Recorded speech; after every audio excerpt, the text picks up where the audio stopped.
Sur le rapport qui vient d'être voté sur l'établissement d'un corps de garde-frontières sur les frontières extérieures de l'Union européenne, le rapporteur avait finalement une position qui était assez paradoxale.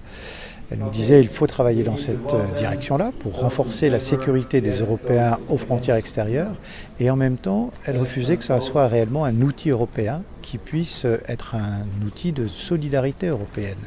Et donc la DLE est montée au créneau quelque part pour dire nous souhaitons une Europe plus efficace, nous souhaitons davantage de protection, de surveillance de nos frontières extérieures.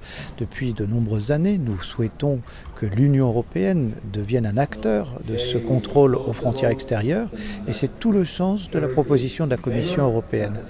Par ces propositions, Madame Magyar en refaisait un outil national et déconstruisait. C'est la raison pour laquelle j'ai dit on ne peut pas faire une Europe plus efficace en déconstruisant l'Europe. Si nous voulons une Europe plus efficace, il faut renforcer l'Europe. Voilà la position qui était celle de la DLE et que nous avons permis de trouver ainsi un compromis qui est beaucoup plus acceptable et qui a été soutenu par une majorité des groupes politiques, en tout cas des membres du comité des régions, pour faire en sorte que nous ayons un outil qui soit réellement européen au service des Européens.